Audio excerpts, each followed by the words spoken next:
I remember one time where my kids were playing soccer and the parents were going to play that night. And so the coach was going over to everybody and saying, hey, you want to join in the soccer? We're having the parents come in. They came to me because I was the big guy. I didn't get asked.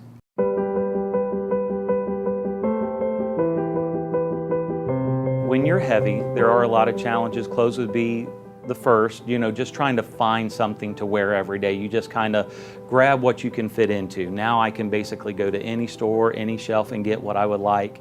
I guess, but maybe one of my big determining factors were when I would try to sleep at night, I would toss and turn because I just couldn't get comfortable.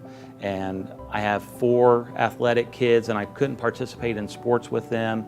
And they would play basketball or soccer and I would coach and I would just stand on the sidelines. And so that was very difficult. And I just felt like that I was not enjoying life, but I was enduring life. And now I enjoy life.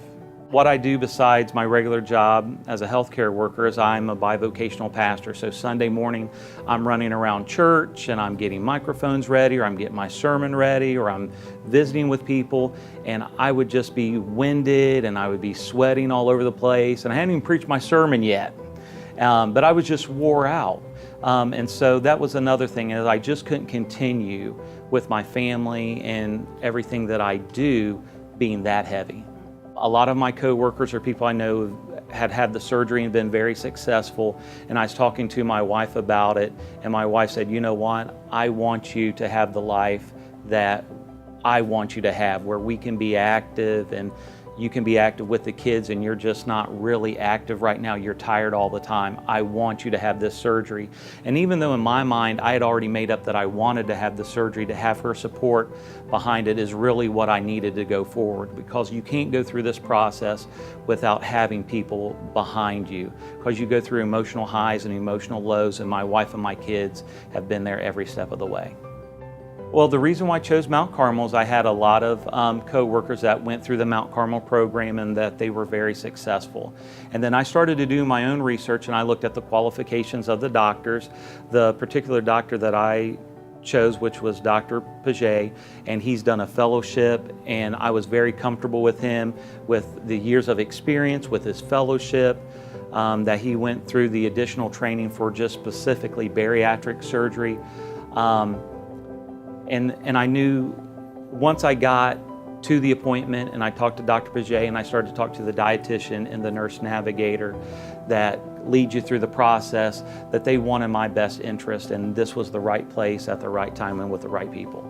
The advice that I would give to someone that is wanting this surgery is do the research on the best facilities, get the best doctor, and look at other people that's been successful. See how their life has changed. And the people that follow the plan and the people that want to make that change, they are all very successful and they get life like they've never had before. Also, I talk about how my life after surgery's come back, and of course there's a lot of spiritual references to that sometimes we endure life and we don't enjoy life. And it's better to enjoy life than endure life. Endure life, you can't do things, but when you're enjoying life, you're spending time with your family, you're doing all those fun things, you're not sitting on the sideline, you're an active participator. Since my early 20s, I was overweight and I couldn't do the things, and again, my kids are 7, 12, 13, and 15, and I missed out on so many valuable years in their life. I wish I could take that back. So now I'm just trying to redo all of that in a very short period of time, and it's been fun.